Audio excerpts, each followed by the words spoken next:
Meus irmãos, salve vocês com a paz do Senhor. Amém. Amém? Felizes por estarmos mais uma vez na presença do Senhor? Amém. Glória a Deus. Se nós estamos felizes, imagina o Senhor que nos formou. Imagina o Senhor, que esse era o desejo do coração dele, desde que nós fomos criados, que pudéssemos estar juntos, adorando e cultuando Ele. Amém? No livro de 2 Coríntios, capítulo 3, o verso 17, não precisa colocar, porque não vai ser aí. Só quero lembrar com a igreja já sabe. Nessa passagem fala que o Senhor é Espírito, e ele afirma que onde o Espírito do Senhor se faz presente, ele diz que ali há liberdade. Aleluia! Então eu e você temos liberdade para adorar Ele nesta noite, amém? De qual forma? Da forma que seja racional e que o nome de Deus venha ser glorificado. Pode se assentar, por favor.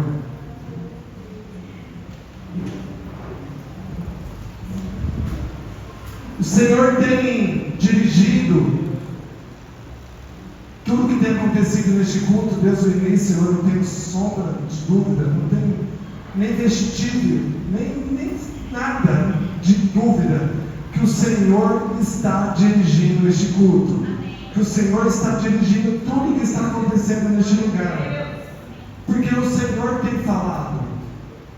O Senhor começou a falar desde a hora que as portas foram abertas, desde a hora que eu entrei, o Senhor já estava falando. E eu falo para você que o Senhor estava falando e que o Senhor se faz presente. Igreja, está um pouco alto, tá?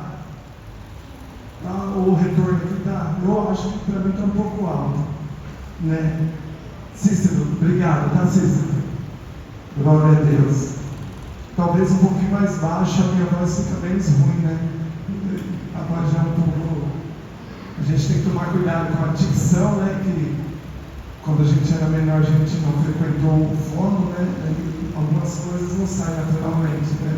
Aí tem que falar devagar. Amém, igreja? Mas está todo mundo escutando, né? Não está muito alto para incomodar, não. Se o ventilador estiver mais alto que eu vou pedir para baixar o volume dele também, tá? Quanto mais potente, mais alto ele fica. E eu falava para os irmãos que o Senhor tem falado em nossos corações desde o início do culto. E em meio aos louvores nós podemos sentir a presença de Deus. Porque o Senhor habita no meio dos louvores. Se você chega no culto e já fala, eu quero que chegue logo a palavra, porque agora só é o louvor, vou chegar atrasado, eu vou chegar depois do louvor, porque o que importa mesmo não é a palavra. Não. O louvor faz parte da adoração ao Senhor. O Senhor recebe a nossa adoração. E o segundo louvor falava que nós, nesse tema, estamos ansiosos pela presença do Senhor. E eu cantando isso, e o Espírito Santo falou para mim, não que eu não esteja ansioso pela presença do Senhor ou pela volta do Senhor, é que o Espírito Santo me advertiu que em algum momento da minha vida ou algum momento do meu dia, talvez eu não esteja tão ansioso pela volta de Cristo. E ele ministrando no meu coração, eu falei que eu vou continuar cantando, porque é de uma forma profética, porque eu vou ansiar a volta do Senhor, eu vou ansiar a presença do Senhor na minha vida todos os instantes. Às vezes você fala, não vou cantar porque essa não é a minha realidade. Você canta de uma forma profética que ela vai ser a realidade a qual o Senhor sonhou na sua vida. Eu falo, Senhor, se por algum momento, quando eu estava lá dentro da minha casa, segunda, terça, quarta, quinta-feira, cansado, que eu não quis abrir a Bíblia, quando eu não quero abrir a Bíblia, quando eu não quero buscar a presença do Senhor através de um devocional, eu estou dizendo que eu não estou ansioso pela presença do Senhor. Deixa o Senhor ministrar no seu coração, estou falando de mim. Que quando eu sou negligente quanto ao cuidado do alimento da minha alma, eu estou dizendo que eu não estou ansioso com a presença do Senhor na minha vida. Ainda que seja em miúdas palavras, eu falei, o Senhor conhece meu coração. Aí eu falo, o Senhor conhece mesmo meu coração. Eu não vou enganar Deus, Ele me conhece, Ele me formou. Eu anseio pela presença do Senhor. Eu amo a presença do Senhor. A presença do Senhor é tudo. Mas às vezes nós negligenciamos. Às vezes a gente abaixa a guarda um pouco demais. E o Senhor também ministrava no meu coração quanto à atenção. Que atenção eu tenho dado àquilo que está acontecendo ao meu redor?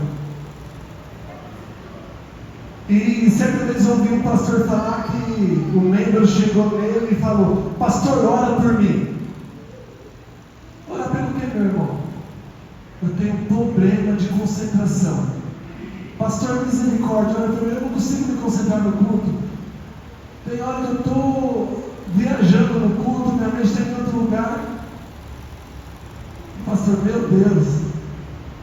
Mas vou te contar um segredo, pastor Rodrigo. Eu também luto contra isso. Se eu não vigiar, tem hora que eu estou contando as azulejos da igreja. Estou contando as cadeiras da igreja. E eu falo para você, eu tenho um problema de concentração às vezes. A gente vem esse tempo todo de servir na igreja, né? E o obreiro ele tem esse chamado de estar com atenção de tudo. Os obreiros estão na porta, tem cada pessoa responsável por uma coisa, mas você está em alerta. Vai que precisa de você. Vai que precisa você servir, forrar uma cadeira, fazer alguma coisa. E de repente a gente saiu daquele lugar, do lugar de adoração, e está pensando lá em outra coisa. Mas eu quero falar com você nessa noite. Eu não vou falar para você que eu não sei porque eu estou falando isso. Eu sei porque eu estou falando isso. O Senhor falou no meu coração. Se você às vezes, nessas 2 horas de culto, que são bem poucas, nesses 120 minutos que a gente tirando para adorar o santo nome do Senhor, se você não consegue prestar um culto racional ao Senhor, com entendimento de tudo aquilo que está sendo ministrado, se você em algum momento se deixa sair do lugar de adoração, pensando que amanhã é segunda-feira, que você tem que bater o seu cartão, que você precisa e deixa daquilo e deixa disso, eu falo para você, não aceite, não aceite. É normal? Não é normal. O inimigo usa de todas as estratégias para tirar a nossa atenção, igreja.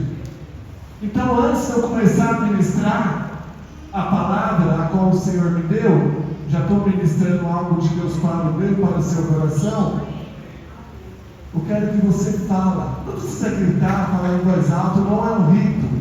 Fala: Senhor, me ajude a continuar, Senhor, nesse propósito. Senhor, tira, Pai, tudo aquilo que me atrapalha de te adorar. Tudo aquilo que me atrapalha em pegar aquilo que está sendo ministrado para a minha vida através da sua palavra. Senhor, me mantenha em alerta. Que o Senhor te mantenha concentrado, focado. Porque tem um detalhe: nada mais importa do que a palavra do Senhor na sua vida. Por quê? Porque a palavra do Senhor é a resposta. Porque a palavra do Senhor é a saúde, a palavra do Senhor pode curar, a palavra do Senhor liberta, a palavra do Senhor transforma, a palavra do Senhor alimenta, aleluia! A palavra alimenta, porque o Senhor falou para o próprio diabo: nem só de pão viverá o homem, aleluia, mas de toda a palavra que sai da boca de Deus. Então a palavra de Deus alimenta. Acabou.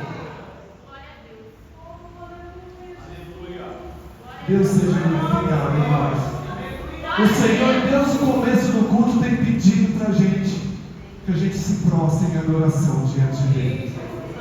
O Senhor, Deus, no começo do culto, tem falado o que realmente tem importância em nossas vidas.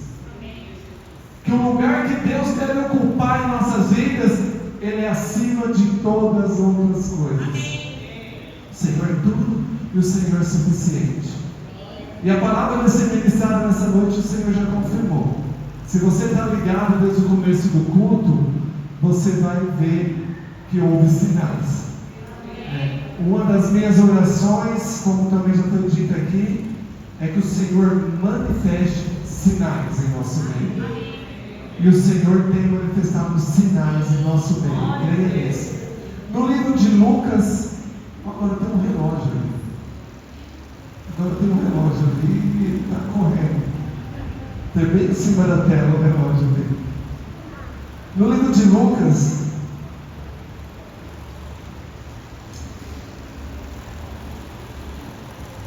capítulo 22,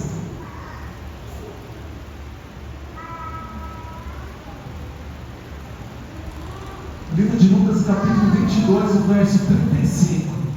Se você tiver a Nova Almeida atualizada, vamos ver se a gente usa NA.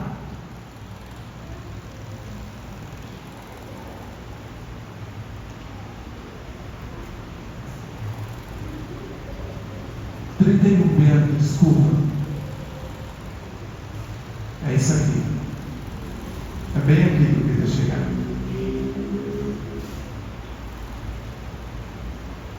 Nessa passagem conhecida de toda a igreja, há um diálogo entre Jesus e um dos seus discípulos. Quem é Simão? É Pedro. Amém? O Senhor inicia falando assim: Simão, Simão, eis que Satanás pediu para peneirar você como trigo. Meu Deus. Eu, porém, orei por você, para que a sua fé não desfaleça. Tenha atenção no que está sendo lido, irmão. Olha só, a gente vai entender. E você, quando voltar para mim, olha só, fortaleça seus irmãos. Porém Pedro respondeu: estou pronto para ir com o Senhor, tanto para a prisão como para a morte. Mas é para a gente encerrar. Mas Jesus lhe disse: eu lhe digo, Pedro, que hoje, antes que o galo cante, você me negará 3 vezes que me conhece. Mas Jesus lhe disse: olha só o que Jesus falou: Pedro, eu te digo que hoje, antes que o galo cante 3 vezes, você vai me negar que me conhece. Pode voltar para o 31. Nós trazemos uma breve introdução sobre quem é Pedro. O livro de Lucas, nós estamos no capítulo 22, mas no capítulo 2 já tem uma apresentação de Lucas. E embora não é a primeira apresentação, mas já mostra um contato íntimo de Jesus com Pedro. E Pedro, quando Jesus ele se ausentou, porque foi preso, Pedro aqui questiona que estava pronto a morrer por Jesus. E lá no capítulo 2, Jesus aparece para Pedro depois de uma noite que foi uma noite de pescaria frustrada. Jesus aparece para ele e fala: faz dessa maneira. E Pedro, atendendo o chamado do Senhor, a ordem do Senhor, Um pouco mais para frente, Pedro acompanhando Jesus, no capítulo 9, Jesus pergunta, ali no capítulo 9, verso 18 em diante, Jesus pergunta para os seus discípulos: e vocês? Quem vocês falam que eu sou? Aí Filipe fala: você deve ser um dos antigos, ou um dos profetas, eu não sei o quê. Aí Pedro fala: você é Jesus, o Cristo. Aí Jesus fala para ele: essa revelação veio de Deus para você. Essa revelação foi de Deus. A boca de Pedro, olha só, igreja, a boca de Pedro no capítulo 9 abriu para falar o que Deus estava falando. Ele foi usado por Deus, a revelação. Mas aqui no capítulo 22 é outra história. Jesus aparece para Pedro e fala: olha, vem cá, Satanás pediu te provar. Nessa versão fala para peneirar. Na versão da linguagem de hoje, Bianca, vamos compartilhar com a igreja. É uma versão interessante também, que eu gostaria de falar para vocês. Que aqui mostra Satanás pedindo autorização para provar Pedro. Aqui Jesus fala que Satanás já conseguiu licença para provar Pedro. Jesus, quando fala para Pedro, olha só, Satanás pediu para te peneirar, para te provar. Pedro vem e fala: Senhor, eu estou pronto. E aqui nos chama a atenção que o Senhor fala para Pedro: ele pediu e eu já dei licença para ele te provar. Mas não pense você que Jesus está sendo ruim, deixando Satanás destruir uma vida de um discípulo ou de uma pessoa. Não é isso. Saiba que Deus tem propósito em todas as coisas. Às vezes algo acontece na minha e na sua vida que nós não conseguimos compreender o que está acontecendo. Eu falo por mim, há alguns anos eu venho passando por um momento na minha vida que eu sinto que eu estou sendo peneirado, provado, porque parece que vai além das minhas forças. Os últimos 4 anos que eu tenho passado, eu tenho vivido coisas que eu falo: Senhor, como eu tenho aguentado? Dentro da casa, da família, na minha vida, na área da saúde, e não é porque Deus me abandonou, em hipótese alguma, Deus nunca me abandonou. Pelo contrário, eu me sinto no colo, nos braços do Senhor, como eu nunca me senti. Se alguma hora eu me senti distante do Senhor, está longe, agora eu me sinto nos braços do Senhor, e eu sei o quanto Ele me ama. Mas há um processo na vida do cristão que nós precisamos entender como se fosse um processo de aperfeiçoamento, um processo de tirar e extrair o que há de bom em nós. Às vezes nós andamos em situações que pensamos que está tudo certo, está tudo resolvido, e não está resolvido. Esse particular de Jesus com Pedro era necessário para que algo grandioso viesse a acontecer na vida daquele discípulo. Pedro, com a resposta dele falando que estava pronto a morrer, ele mostra algo que não é legal. Quantos de nós, não parecendo ser forte, somos convencidos de nós mesmos? Senhor, eu estou pronto a morrer por Ti. Senhor, eu estou pronto a ir para a prisão por Ti. Olha, pode mandar a prova que for, Senhor, que agora eu não caio. Eu estou pronto. Senhor, essa fase da minha vida agora, nada pode me parar. Nós achamos que somos bons. Achamos que somos resolvidos. E o Senhor queria mostrar para Pedro que não era dessa situação. Não era isso. Que isso não era bom para a vida de Pedro. Essa passagem nos mostra, de certa forma, os dois lados da vida de uma pessoa.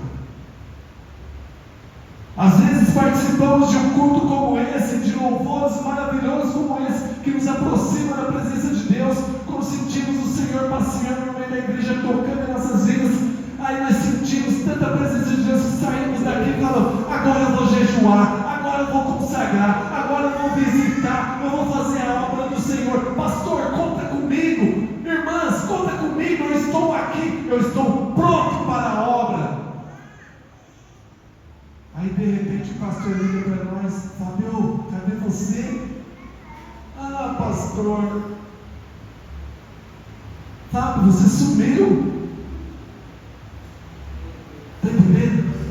O Fábio que saiu daqui cheio, querendo consagrar, querendo buscar, querendo algo diferente, querendo servir. Aí já se frustrou com alguma coisa lá fora. Já se frustrou com algum passo que ele deu sem calcular. E já está desanimado. Já voltou a ser pescador de peixe. Não quero mais pescar alma. Não quero pescar alma. Agora eu vou voltar. Não adianta.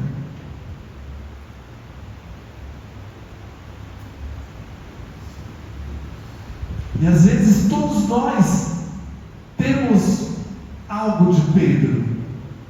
Talvez eu, Fábio, tenha um pouco mais de alguma coisa de Pedro. Talvez eu seja Pedro por completo. Talvez eu esteja completamente equivocado.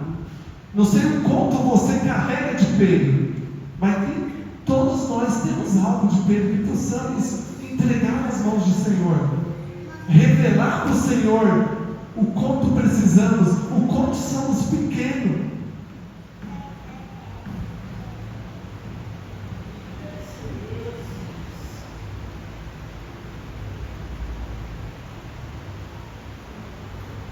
Pedro precisava se converter, irmãos.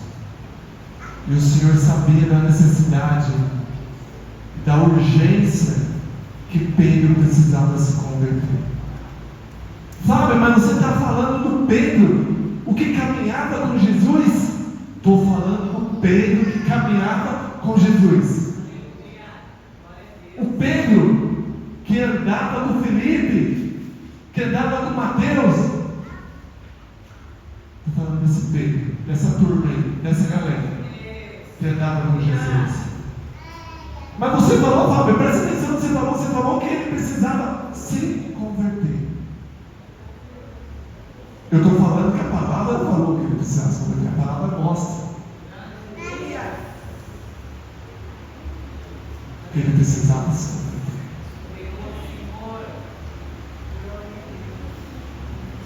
Pedro caminhava com Jesus e ele viu milagres, viu curas que só o Senhor podia fazer, viu libertação que só o Senhor podia libertar. Eu e você vemos milagre, nós estamos vendo o sinal de Deus, mas não significa que eu sou convertido.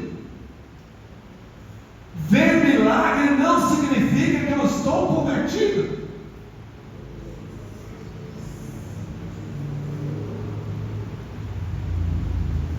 O povo de Israel, olha só, Deus tinha um propósito no povo de Israel. Lógico que Deus tinha. Você viu que Deus levantou guerra contra o faraó por causa de um povo? Porque o povo era amado. Deus tinha um propósito. Deus assolou a nação, aquele povo, os egípcios, por causa de um povo escolhido. Antes do povo sair do Egito, eles viram a mão de Deus contra o faraó, contra os egípcios. Igreja, os israelitas viram a mão de Deus contra os egípcios? Sim ou não? Sim. Várias pragas. Mas não era bastante. O Senhor, com uma forte mão, tirou o povo do Egito. Faraó se levantou para perseguir. Moisés, com orientação de Deus, tocou no mar. O mar se abriu. A Bíblia fala que eles passaram em seco.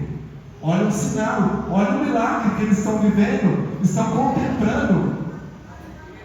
Aí eles passam, os egípcios entram atrás, o mar se fecha, mata todo mundo, não tem mais perseguição. Os egípcios matou todo mundo. Olha os sinais, olha o que eles estão contemplando. Caminhando no deserto. Senhor, quero carne. Então toma carne. Já adiantei. Vários outros relatos. A água estava amarga. O Senhor purificou. O povo estava com sede. Toca na rocha. Mas eu cheguei no deserto. O povo está com fome. Manda carne para E o povo contemplando o milagre, mas todos os dias murmurando. O povo todos os dias vendo milagre, carne descendo do céu, e todos os dias eles murmuravam. Então vê milagre e chega à conclusão que não converte.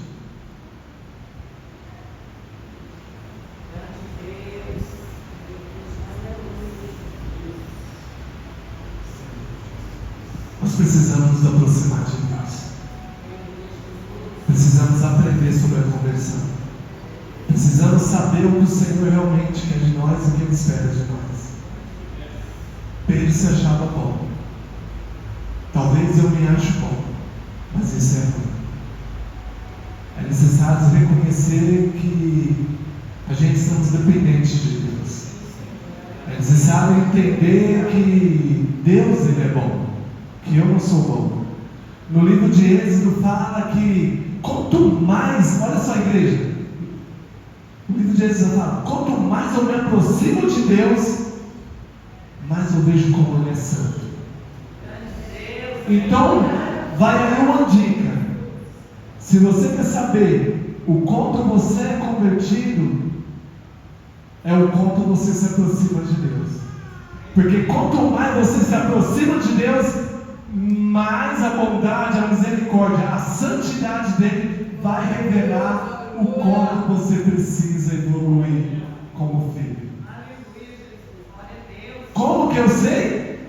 Quando você se aproxima de Deus. Quanto mais você se aproxima de Deus, mais você conhece da santidade dele. Talvez, se você acha que a vida que você está vivendo, que o modo de se relacionar com o Senhor, que a vida que você leva é suficiente, talvez você não esteja tão próximo de Deus o quanto o livro de Êxodo fala que nós deveríamos estar.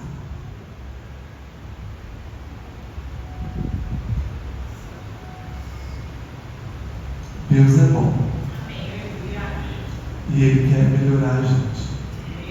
A presença dele nos melhora. Pedro foi corrigido porque ele se achava bom. E eu volto a dizer, talvez façamos alguns processos na nossa vida que é necessário passar, porque esse processo nos aproxima de Deus. Esse processo, ele procura nos evoluir como filhos nesse relacionamento. Porque Deus, ele almeja muita coisa na sua vida. Mas o maior desejo do Senhor para mim e para a sua vida é te salvar. A palavra fala que a vontade do Senhor é boa, é perfeita e é agradável. Disso a gente não discutimos. Usamos isso até a nosso favor. Quando a gente almeja, quando a gente quer buscar e quando a gente vê que é bom, a gente fala, essa é a vontade do Senhor. Pegando aspas aqui, falando da volta do Senhor, como o primo dele falou, eu exemplifiquei para a Beatriz de 8 anos a volta do Senhor como seria. A Beatriz teve a experiência de aprender sobre a volta do Senhor. Foi a experiência de curiosidade, sem perguntar para os pais e sem perguntar para os professores. Ela tem uma mãe que ensina, tem um pai que ensina, mas ela tem coisas na vida de uma criança que tem hora certa de aprender. O livro de Apocalipse não é para uma criança de 8 anos aprender. Ela tem outras coisas para se preocupar, em vez de se preocupar com a volta de Cristo agora, sobre entender como vai ser. E ela sabe que a volta de Cristo vai ser bom. Mas alguém apresentou a volta de Cristo para ela com alguns cenários aterrorizantes, tristes. E é uma criança de 8 anos. E algumas coisas estavam acontecendo no culto, quando o culto estava muito avivado, quando alguém estava sendo renovado dentro do culto. E isso trazia memória para ela que Cristo poderia estar voltando. E causava medo porque ela aprendeu que para Cristo voltar, algo ruim ia acontecer. E eu falei, não, calma. Teve um dia que durante o culto, eu tirei ela do culto A pregação aqui rolando, eu fiquei 30 minutos com ela sentada no chão da quadra, explicando o que outra pessoa explicou sem ser baseado na palavra de Deus. E eu fui para o livro de Isaías, exemplifiquei o como vai ser bom a volta de Cristo, o como o Senhor vai consertar tudo que foi destruído pelo pecado, mas exemplifiquei para ela de uma forma. E eu quero que você seja humilde, pense como uma criança agora. Eu exemplifiquei para ela. Imagine algo que você gosta de fazer, ou algo que você gosta de comer, que te dá o maior prazer. Pai, eu gosto de ir no parque com os meus pais. Bia, isso é o que te dá o maior prazer? Ah, eu gosto de viajar. Isso é o que te dá muito. Pai, eu tenho muita alegria quando eu viajo com os meus pais. Bia, isso é nada comparado com a volta de Cristo. Se tem uma coisa que vai te dar alegria, que vai te dar prazer, que é uma coisa imensurável, como está escrito no livro de Coríntios, aquilo que o olho nunca viu, aquilo que o ouvido nunca ouviu, é o que Deus tem para os seus filhos, é a volta do Senhor. E ela começou a sorrir e já começou a se encher. Eu falei, é isso mesmo, é isso, o efeito da volta de Cristo. Toda vez que você pensar que Cristo vai voltar, pense na restauração, pense nessa coisa prazerosa. Porque eu falei para você ser humilde e pensar como uma criança. Por mais que a sua vida esteja boa, hein, Pedro? Falando para mim também. Por mais que esteja tudo legal, não pare de almejar a volta de Cristo. Vai ser incomparável. Vai ser o que tem de melhor para nossas vidas. Vai ser muito bom. Vai ser o que nos dá alegria. E nessas verdades, nessa passagem, nesse diálogo entre Jesus e Pedro, eu tive algumas verdades para a gente compartilhar nessa noite. A palavra de Deus, ela deve ser assim. Nós lemos, dando uma breve introdução, mas precisamos tirar alguma aplicação da palavra de Deus. E nesse diálogo, esse foi um diálogo, porque imagina a reação de Pedro. Eu pedi para a Bia colocar falando que a autorização foi concedida, que eu imagino Deus falando, Fábio, o diabo pediu para prová-lo. E eu falando, ele pediu uma coisa, Deus, mas você autorizar é outra. Eu já falava assim, né? Mas Jesus já adiantou e falou, e eu autorizei. Tinha um propósito.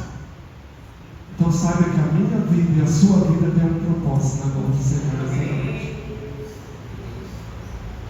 E a primeira verdade que eu quero compartilhar com vocês é que Satanás não tem poder e não tem autoridade sobre a sua vida. Gostaria de ouvir um amém. Só que espera aí. Satanás não tem poder e não tem autoridade sobre a sua vida. Amém. Amém. Creia nisso. Porque ele pediu autorização. Lembra de Jó? Ele pediu autorização? Pediu. Então aprendemos que ele só faz qualquer coisa se o Pai permitir. A questão da autorização. O agir do diabo, existem circunstâncias. Existe a legalidade para quem está nas trevas, para quem já deu legalidade para o inimigo trabalhar. Mas para nós que andamos em Cristo, só se tiver propósito. Só se tiver propósito. Então nós entendemos que é necessário. O diabo não tem poder, irmão. Olha aqui. Não tem poder sobre a sua casa. Ah, isso aqui é coisa do diabo. Essa família está revoltada. Todo dia briga. É o diabo. O diabo não tem poder dentro da sua casa. Amém? Entra dentro da sua casa quando acabar o culto, já entra com as mãos abertas. Satanás, você não tem poder para agir dentro da minha casa. Porque é o Senhor que tem domínio sobre a minha vida e sobre os meus. Amém? Ele não tem poder.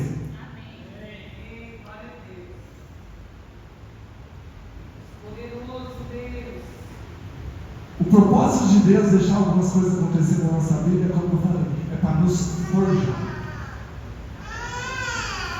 Alguma coisa colocada sobre uma coisa muito usada na linguagem da mecânica, né? O Valdir ele sabe, o motor normal ele é feito, mas quem quer ter um motor de competição, as peças é forjada, né, Valdir chama, né? Essas pessoas que têm carro turbo, carro de corrida, carro preparado para correr, as peças comuns elas não aguentam. Quando vai exigir um extremo ali, ela não aguenta.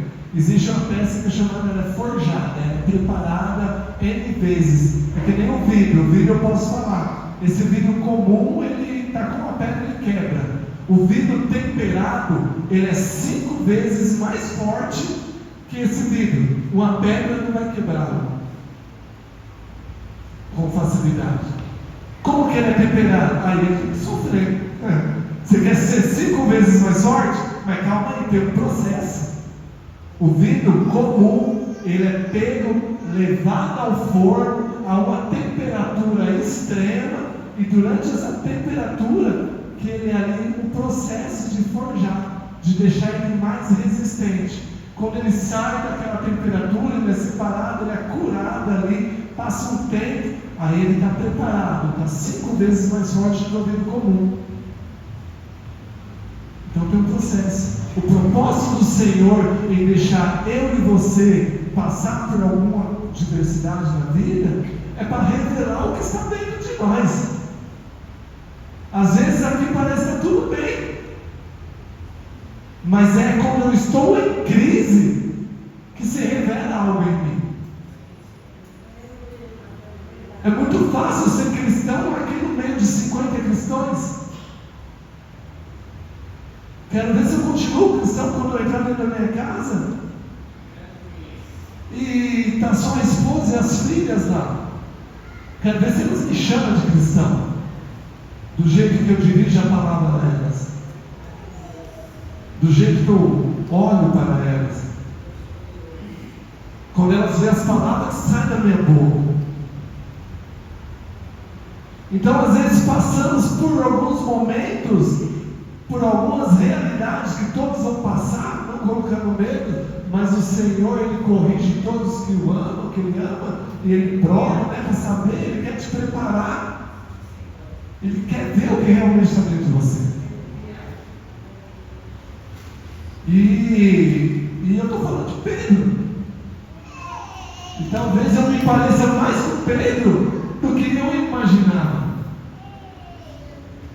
Pedro não demorou muito quando prenderam Jesus a apareceram. E aí? Você é um deles. Eu? Eu não. Está me confundindo. Mas nem prenderam ele, só falaram que ele parecia com eles, você não pode falar, nem falaram nada, ele já está se esquivando.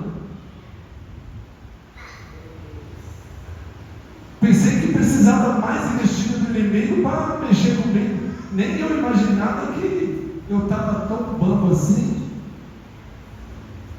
Talvez eu me pareça mais com Pedro do que eu imaginava. É muito fácil eu olhar a passagem hoje e falar: olha, Pedro, que vergonha você é para os discípulos. Pedro, você me decepcionou. Isso eu não quero mais ser seu amigo, Pedro. Sendo que o Senhor realmente sabe o que está dentro de mim e de você. O Senhor queria e via a necessidade da conversão de Pedro com esses evangelhos. E a palavra que nós aprendemos hoje, a direção do Espírito Santo, ele tem pressa. Ele tem pressa em forjar homens e mulheres de Deus. Ele tem pressa porque o inimigo tem acabado com vidas aí fora. O inimigo tem destruído centenas, milhares, dezenas de milhares, milhões de pessoas. Eu me surpreendo e às vezes não quero acreditar. Não quero acreditar. Diz que o Brasil é um país evangélico, é um país gospel. país que a maioria chegou a uma conta aí uma vez que a cada 10 pessoas, 7 eram evangélicas. É os números. Mas eu acredito que a cada 10, 7 pode ser Pedro. Porque vivemos em um país onde há muita mazela, né? Há muita corrupção, há muito egoísmo, há muita maldade, pessoas morrendo, parede e meia com a gente entregada nas drogas, e sendo que se na minha rua tem 100 pessoas, 70 seriam evangélicos, e ainda tem gente morrendo na minha rua sem conhecer a palavra de Deus, e ainda tem gente na minha rua passando necessidade. Por isso que eu falei que eu não quero acreditar nesse número, porque isso seria uma vergonha para o povo chamado povo de Deus. Eu prefiro acreditar que os números estão errados, porque não deve ser verdade. Nós não queremos acreditar. Quer dizer que numa reunião ali onde nós tivemos em 10 pessoas, 7 são evangélicos, e ainda a encrenca, há palavras fortes, a perversidade, a pornografia, a traição, a inveja, misericórdia. Não, os números estão errados, gente. Então aprendemos que o Senhor tem um propósito no momento que eu e você estamos vivendo, em tudo que passamos. E o importante é que após esse processo, o nome do Senhor deve ser glorificado. A segunda verdade que eu quero compartilhar com vocês é que Deus nos ama e por isso nos corrige. E como eu disse que a crise revela quem somos e o que temos por dentro, é que quando o Senhor nos corrige, a intenção dele é que há revelação, que possamos revelar realmente o que nos incomoda, o que realmente nos aproximou do Senhor. Não sei se naquela época era modinha andar com Jesus. Olha, talvez ele é o Salvador, talvez ele é o prometido que vai mudar tudo isso. Vamos colar com ele, vamos andar com ele, a gente não tem nada a perder, vai que é ele mesmo, né? E hoje, quando eu falo que a cada 10 pessoas, 7 são evangélicos, talvez seja por causa da moda. É legal ser cristão. Muitos cantores que estão cantando secular no mundo, né, hoje falam que são evangélicos, que separam a vida do lado da vida profissional. Eles conseguem fazer essas coisas, eles são dotados de uma sabedoria que talvez nós, médicos humanos, não somos, não conseguimos separar algumas coisas, porque a gente vê Deus em tudo, a gente deve ter um propósito em tudo. Eu não sou da roça, mas já vi, e não foi no YouTube, eu vi presencialmente. Eu já vi no Espírito Santo alguns familiares jogar um café para cima. Eu já vi na roça o pessoal peneirar, jogar o feijãozinho para cima para tirar as impurezas. Isso se chama peneirar, é um processo. Quando ele joga para cima, o que é pesado sobe e cai, é o grão, e o que é impuro, o vento leva. É um processo, e nesse processo vai extraindo o que tem de verdade. Assim como para fazer o azeite, a azeitona ela é espremida, né? Aí tem uma peneira que vai tirando ali os extratos e vai descendo só o óleo, só a pureza. O extrato, agora a pureza fica. Diz que o azeite extra virgem é o que tem mais de saudável, mas ele passou por um processo que foi moído, esmagado. E eu e você não quer se permitir. Ah não, agora Senhor, eu estou andando com o Senhor, então é só de glória em glória, só vitória em vitória. Não é.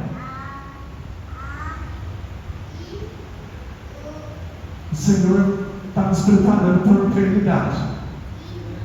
E quando fala a palavra eternidade, então não é fácil, não é uma coisa simples. Nós estamos sendo preparados para viver com toda a eternidade com o Senhor, para toda a eternidade. Então aguente o processo. Irmão, aguente o processo.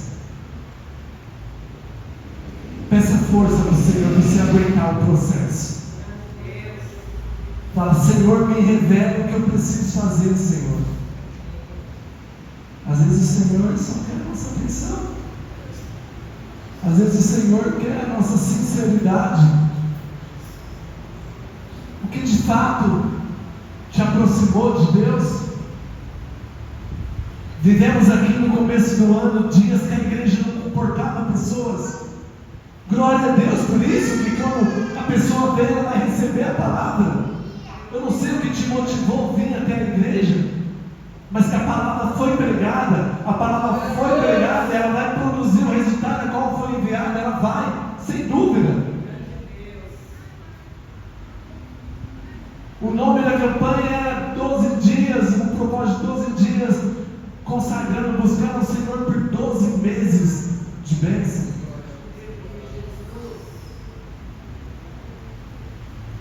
E talvez algumas pessoas não entenderam e vieram e falaram, porque eu preciso mesmo, eu preciso disso, preciso daquilo, eu quero isso, eu quero aquilo.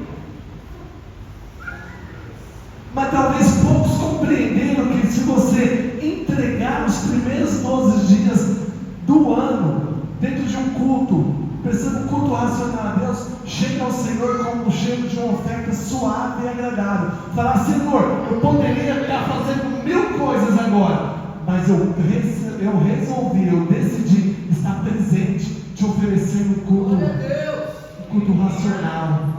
Eu estou aqui, Senhor, nesses primeiros dias do ano, para falar que o Senhor é o mais importante na minha vida. Se eu passei de um ano para o outro, foi porque a sua boa mão me sustentou.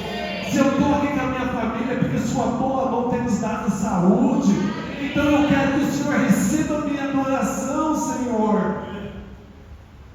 Que você entregue aquilo que você tem. Eu já falei que a vontade do Senhor é boa, ela é perfeita e agradável. É lógico que o Senhor vai te guardar 12 meses. É lógico que o Senhor vai te abençoar os 12 meses, vai te livrar. É lógico. Mas o que o Senhor queria de Pedro é que Pedro tivesse, por ter sido transformado, não só para receber uma bênção, não só por andar com Jesus é bom, Ele é poderoso. Nós aqui estamos reunidos porque nós já somos abençoados. E nós aqui estamos aprendendo o que é ser uma bênção. Então eu não estou atrás da bênção do Senhor.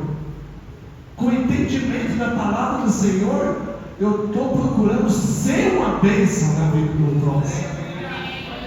Porque o Senhor já nos abençoou.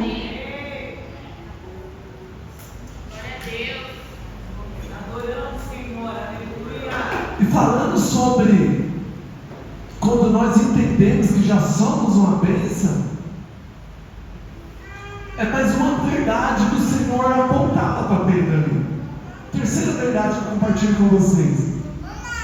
Existe diferença entre ser convertido e entre ser convencido. É verdade, irmãos. Por quanto tempo eu já andei dentro da casa de Deus achando que era convertido, e eu, às vezes eu era apenas convencido. Eu sou um cristão. Eu sou um cristão como? Eu sou convencido de ser um cristão, mas a sociedade em qual eu vivo, eu não faço a menor diferença.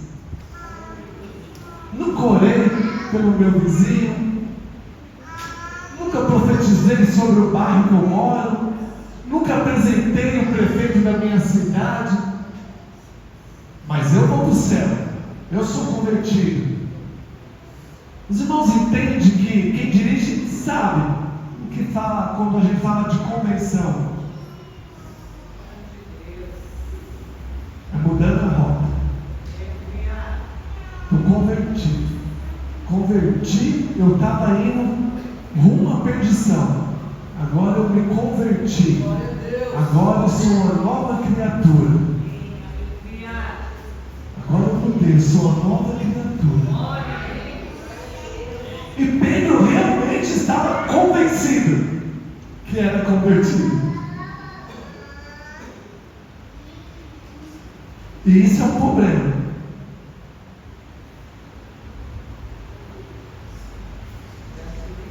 Isso é um problema. Isso engana muito nos dias de hoje.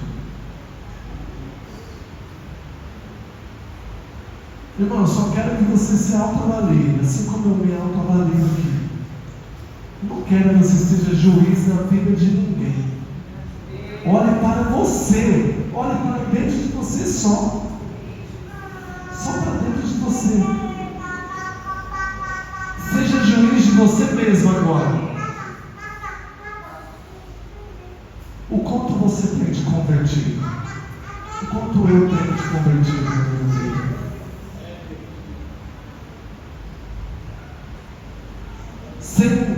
Vamos supor a ausência da igreja de porta aberta.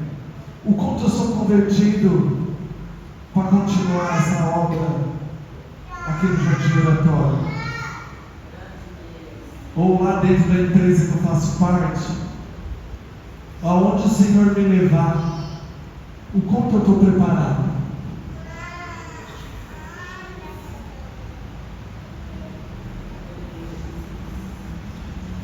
Às vezes nós somos só convencidos. Tem áreas da nossa vida de que talvez nem áreas eu falo, volto a dizer, às vezes é nós, no todo, não é só uma parte da nossa vida. Às vezes no todo. Às vezes eu olho para o Senhor e falo, Senhor, tem misericórdia de mim, segura minhas mãos, Senhor. Eu preciso rapidamente me arrepender. O quanto o Senhor tem olhado para mim e se agradado? Será que alguma área da minha vida tem entristecido ao Senhor? Ou a minha vida toda? Eu sei que nós estamos em um processo, mas precisamos ser humildes e reconhecer que só Deus pode fazer o milagre. Esse milagre de mudança de vida é só Deus. Não é eu que vou fazer na sua vida, não é você que vai fazer na minha, não é. É só Deus. Mas nós precisamos ser humildes e reconhecer que precisamos ser convertidos por Cristo.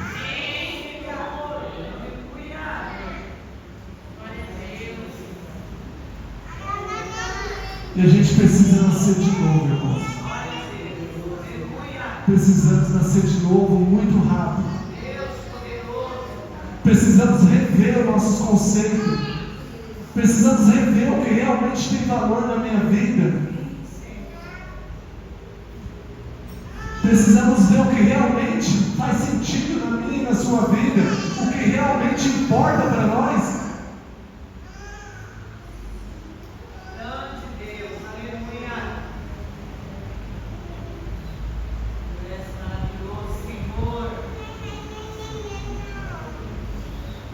E como eu volto a dizer, como eu sei que eu preciso me converter, é quando eu começo a olhar para o lado.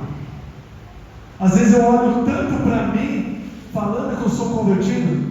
Igreja, olha aqui. Às vezes eu olho tanto para mim, aí eu sou convencido quando estou olhando para mim. Mas realmente eu sou convertido quando eu começo a olhar para o lado. Quando eu olho para o lado, eu vejo meus irmãos. Aí eu começo a ver a necessidade do meu irmão, da minha irmã. O meu irmão olhando de lado, vê a necessidade que está na minha vida. Ele começa a orar por mim, começa a estender a mão para mim, começa a me visitar, começa a cuidar de mim. Mas ele só consegue me notar quando ele olha de lado, quando ele para de olhar para si próprio. Eu nunca fui uma pessoa que quando vira o ano começa a fazer aquela lista.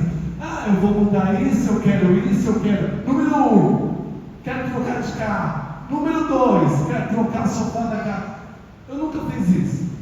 Mas não vou mentir para os irmãos que às vezes na gradura eu falo, Senhor, e aí? Gostaria, né, e tal. E eu confesso para os irmãos que o Senhor tem mudado isso no meu coração.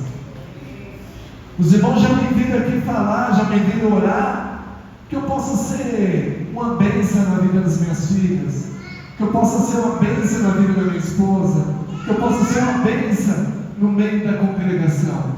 Então, quando eu começo a orar assim, já não estou falando mais de mim, já não é mais sobre mim. O Senhor sabe o que eu preciso. Eu preciso de uma casa boa, o Senhor sabe. Eu preciso de um emprego bom, o Senhor sabe. Eu preciso, o Senhor sabe. Eu preciso me alimentar com coisa saudável, com coisa de qualidade, o Senhor sabe. Mas disso Ele tem cuidado. Você tem dúvida que o Senhor tem cuidado? Ele não te esquece.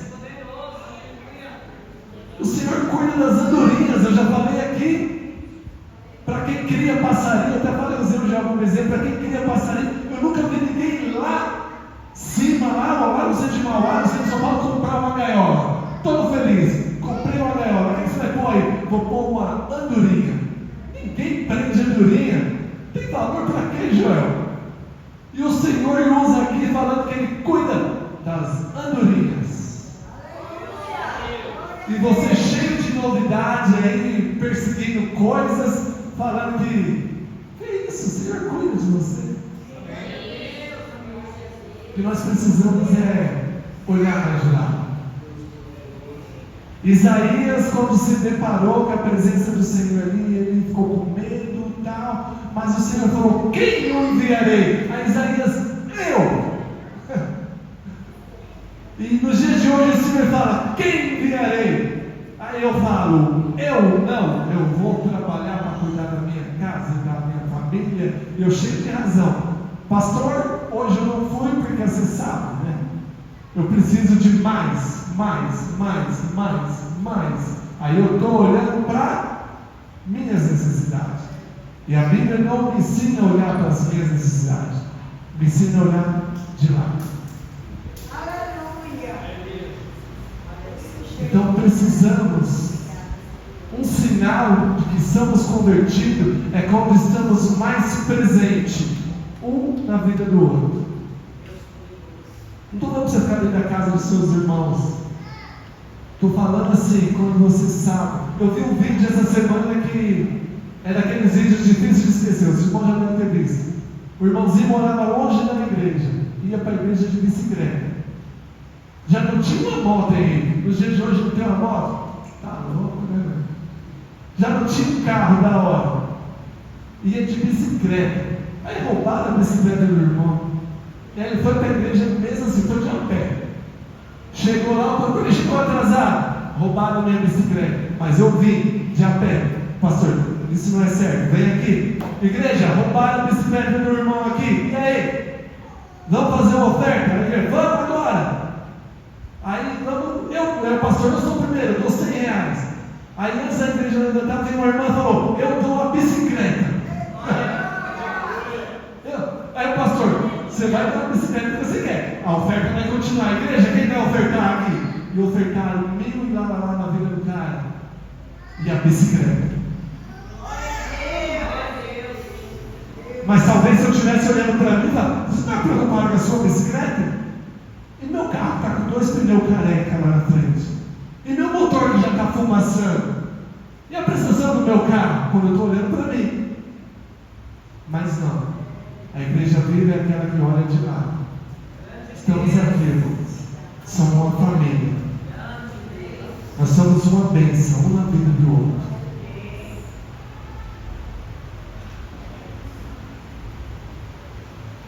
Já foi virar a hora, né? Vamos fechar.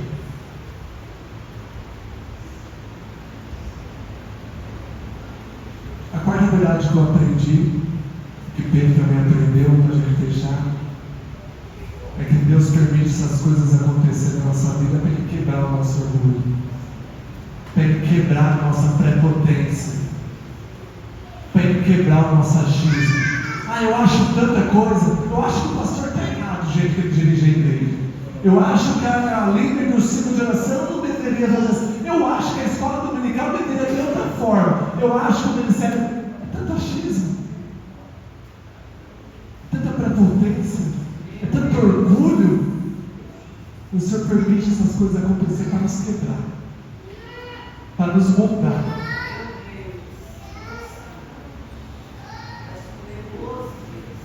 Deus sim é bom. Nós estamos em evolução com a misericórdia de Deus. Deus tem nos preparado. Deus tem um propósito na minha e na sua vida. Por isso que Ele tem nos moldado, tem nos preparado. Eu concluo essa noite, essa pregação, essa ministração, esse compartilhamento da palavra de Deus com os irmãos, dizendo que às vezes o que eu e você precisa amanhã, ou quando ir embora, ou na nossa semana, talvez o que eu precisa seja me frustrar. Me frustrar um pouco. Talvez o que vai fazer bem para mim vai ser eu me frustrar com alguma coisa. Escuta aqui, irmãos. Muitos de nós, quando eu falo que talvez seria bom eu me frustrar, que de repente eu coloco a minha fé no lugar errado. Talvez eu tenha uma baita fé no meu patrão. A empresa que eu trabalho era o meu Deus. O político tal que vai concorrer ao cargo, ele veio para resolver.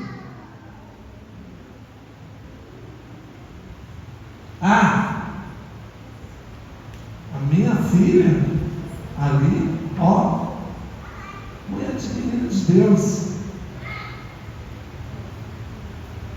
Às vezes eu estou colocando minha força, minha fé no lugar errado.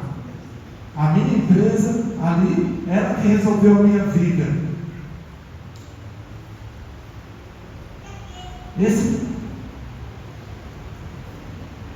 Fábio está abordando tudo, não estou abordando política. Às vezes nós carregamos alguns políticos de estimação. Desculpe, irmãos, é ano de eleição. O povo de Deus, ele vota não pensando que aquele cara, aquela pessoa vai fazer coisa. A primeira coisa que me leva a avaliar um candidato é os princípios. Se os princípios dele não condiz com o que está escrito aqui, já descartei. Mas não estou falando de esquerda nem de direita. É bom a gente se frustrar, tanto os da esquerda quanto os da direita, para ver que nenhum deles pode dar jeito no nosso Brasil. O nosso Brasil, a minha casa, a sua casa, a minha vida, a sua vida, a minha família, a sua família, só Deus pode dar jeito. Só Deus pode.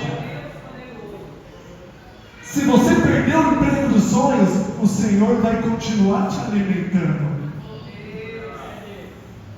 Se o político dos sonhos ganhar a eleição e não mudar nada, o Senhor vai continuar cuidando de você e da sua casa.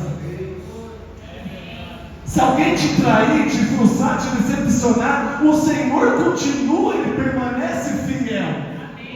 Então a minha fé, a sua fé, irmão, acabou. É só em Deus. Não deposite a sua fé no lugar errado, nas coisas erradas. Acabou. Desculpa, irmão. O Senhor está às portas. E nós estamos preocupados com tantas outras coisas e nós nos preocupamos em morar no céu. Eu amo tanto meu irmão, só que eu tenho para o inferno. A palavra fala assim: era tanto mandamento, era tanta lei, que o Senhor resumiu em 10. Mas depois ele falou: 10 está difícil, irmãozinho? Vem cá. 2, bem facinho: amar o seu Deus sobre todas as coisas e amar o seu próximo como a ti mesmo. Olhar do lado é o segundo mandamento. Em casa só tem um, mas quem disse que um não divide? Na escola eu só aprendi que que não dá para dividir com nada. Um ainda dá para dividir, vira metade. Um inteiro dá para dividir em 4 partes, vira um quarto. Um inteiro a gente divide em 5, vira um quinto. E aí vai, dá para dividir. Ah, mas eu tenho só para mim. Não é só para você. Aquilo que o Senhor te deu é o ideal, é o suficiente para que o nome dele seja glorificado. Para a gente orar e fechar. Eu não sei o que te move. Eu não sei com que você está preocupado. Mas eu vou trazer algo para você recordar.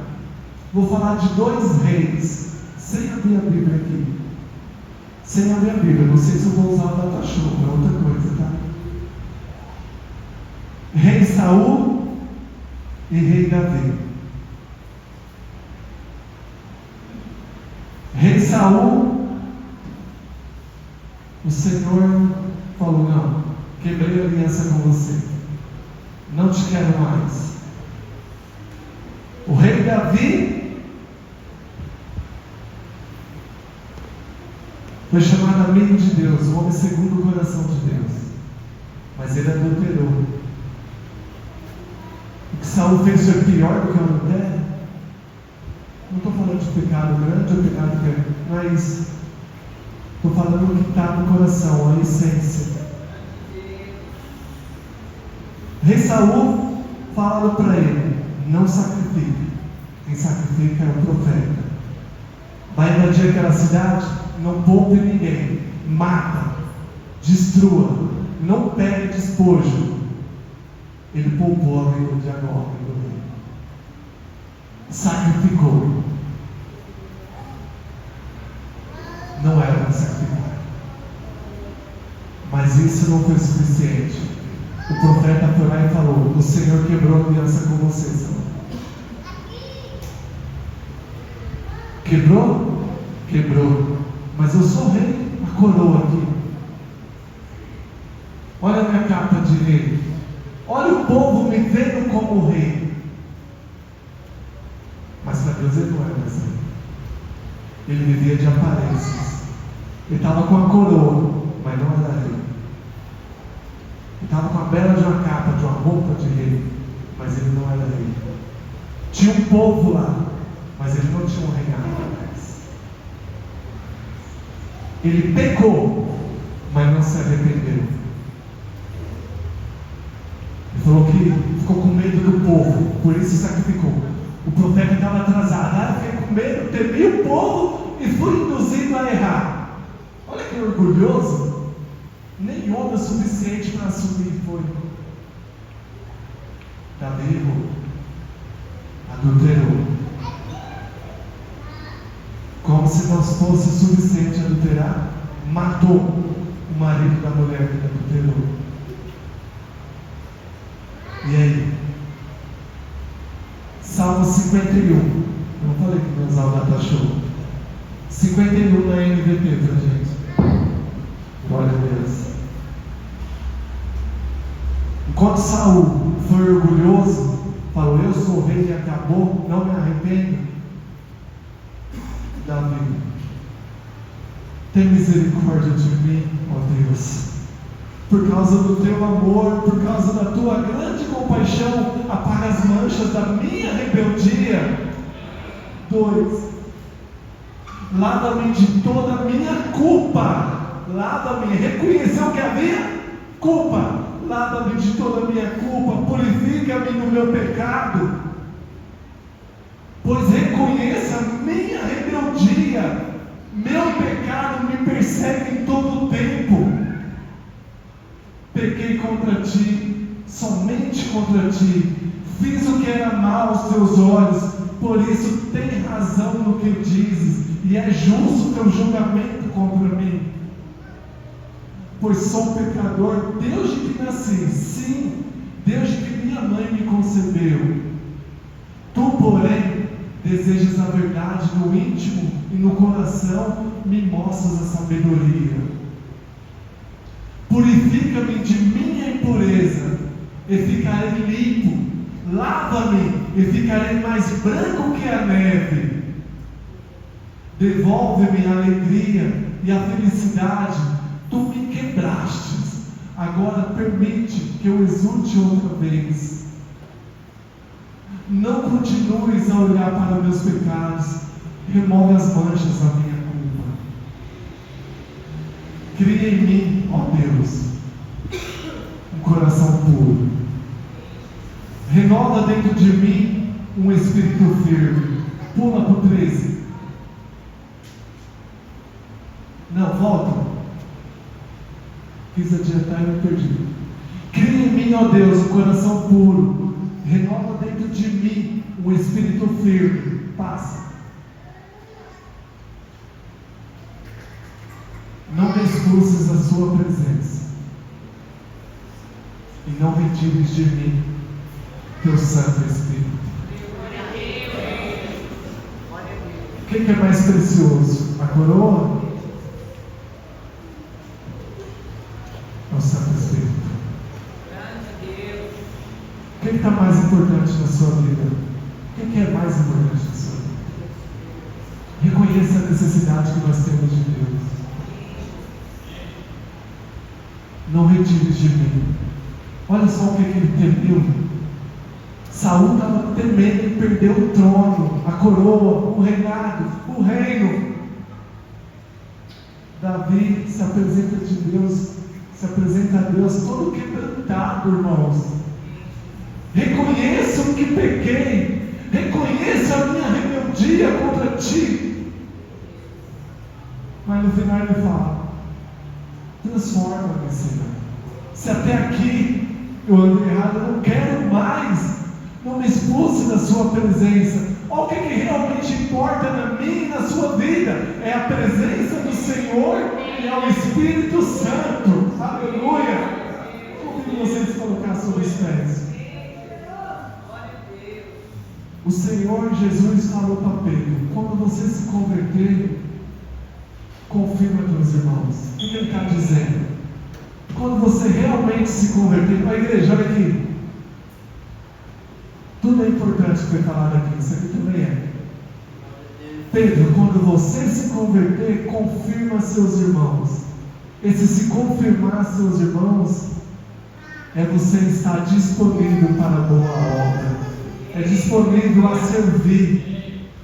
Quando nós entendemos o que Deus fez por nós paramos de ser mendigo, pedintes. Eu quero, e a gente começa a oferecer. Você já tem tudo para oferecer. Ofereça a paz de Deus, ofereça a misericórdia de Deus, ofereça o amor de Deus. Estenda suas mãos sobre a vida dos seus filhos, estenda suas mãos sobre o lugar que você trabalha, estenda sua mão na sociedade e profetiza que há mudança, que ainda há recurso, há solução. Jesus pode mudar. Você já é cheio de tudo que você precisa, irmãos. Quando se convertemos, nós confirmamos aos nossos irmãos. Que sejamos disponíveis, Paulo, sejamos disponíveis para Deus. Quando o Senhor te chamar, esteja sensível a ouvir a voz do Senhor. Tudo é importante, mas que você realmente venha colocar cada coisa no seu lugar e reconhecer que o Espírito Santo é o que mais temos de importante em nossas vidas. Pai, em nome de Jesus. Assim como o Senhor repreendeu Pedro, Pai, o Senhor também me repreende nesta noite. O Senhor tem me levado a entender, Senhor, e a conhecer-te mais. O Senhor tem me levado, Senhor, a nós pensarmos, Senhor, a nós buscarmos, Senhor, o que verdadeiramente importa em nossas vidas. Se até aqui, Senhor, algo deixou a desejar pelo caminho na minha vida, na vida da tua igreja, ó Pai, te pedindo nessa noite, Senhor, que as suas mãos santa, poderosa, forte, nos tire desse lugar, ó Pai, desse lugar que é onde o nome do Senhor não foi glorificado, onde não é glorificado, ó Pai. Que o Senhor nos coloque, ó Pai, onde o Senhor tem nos chamado. Que o Senhor nos dê, Senhor, sabedoria para suportarmos a provação, todo aperfeiçoamento que o Senhor tem feito em nossas vidas. Que possamos estar sensíveis ao direcionamento de Deus. Senhor, às vezes, Senhor, nós só te agradecemos pela bênção que recebemos. Às vezes não reconhecemos quando o Senhor tira algo da nossa vida. E é difícil agradecer por algo precisamos compreender que foi livramento, que o Senhor tirou porque foi bênção, porque o Senhor tirou, Pai, porque aquele ano fazer mal, e que tudo que o Senhor faz é bom, Senhor. Ó Pai, que através do Espírito Santo o Senhor continue nos orientando, ó Pai, que possamos focar nossa força em Cristo, ó Pai, que possamos ser uma bênção no nosso lar, que possamos ser uma bênção na nossa família, que possamos ser uma bênção na vida dos nossos irmãos, do nosso próximo, ó Pai. Reconhecemos, ó Pai, que a solução do mundo está em Tuas mãos.